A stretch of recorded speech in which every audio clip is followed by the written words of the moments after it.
হে hello guys, আমি নিকিতা। আমি চলে এসেছি তোমাদের জন্য আরেকটি নতুন ভিডিও নিয়ে। আজকের ভিডিওতে আমি শেয়ার করব আমরা অষ্টমীর দিন সকালটা কিভাবে কাটালাম। তো ভিডিওটি চলো শুরু করা যাক। তো দেখতেই পাচ্ছ, এটা কিন্তু অষ্টমীর অঞ্জলি দেওয়ার সময়ের ভিডিও ছিল, মানে যাচ্ছিলাম তখন আমি অষ্টমীর অঞ্জলি দেওয়ার জন্য। যাই হোক, তারপরে দিয়ে এসে তো দেখো আমরা কিন্তু বেরিয়ে পড়লাম আমাদের বাড়ি যাওয়ার উদ্দেশ্যে। আর যেহেতু আমি শাড়ি পরতে পারি না, তাই কুর্তি পরে আমি অঞ্জলি দিয়েছি। তারপরে বাড়িতে এসে শাড়ি টাড়ি পরে রেডি হয়ে নিয়েছি, মা পরিয়ে দিয়েছে। এখন আমরা যাব একটু বেরোতে বাইরে। তারপরে দেখো এত বড় এখানে পারফিউম দিচ্ছিলো, তো আমাকেও বলছিল যে দেওয়ার জন্য। তারপরে তো দেখো আমরা দুজন মিলে বেরিয়ে পড়লাম। এখন আমরা যাব কিন্তু এনএন পার্কে। ভাবলাম যে কোথায় যাওয়া যায়, গরমের মধ্যে প্রচণ্ড গরম পড়েছে দুপুরবেলার দিকে। তো তারপরে টোটো ধরে নিয়ে এখন আমরা এনএন পার্কের উদ্দেশ্যে রওনা দিলাম। তো দেখো এত টিকিট কাটা হয়ে গেল, 20 টাকা করে টিকিট নেয়। তারপরে তো দেখো এখন আমরা পার্কের ভিতরে ঢুকে পড়লাম।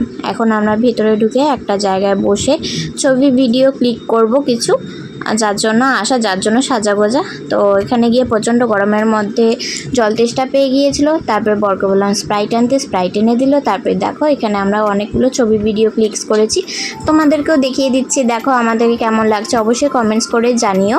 তারপর আরও কিছু ভিডিওস ক্লিক করে একদম যখন পার্ক বন্ধ হয় তখন আমরা বাড়ি ফিরেছি। দেখতেই পাচ্ছ এখানে কিন্তু সন্ধ্যা হয়ে গেছে, প্রায় আলো নেই। তো এর মধ্যেই কিছু ভিডিও ক্লিক করে নিলাম। এটা আমার ফুল লুক ছিল, অবশ্যই জানিও কেমন লাগছে।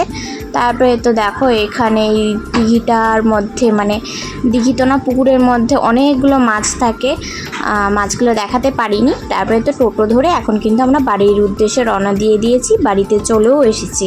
তো আজকের জন্য ভিডিওটা এতটুকুই। দেখা হচ্ছে খুব তাড়াতাড়ি পরের একটি ভিডিওতে।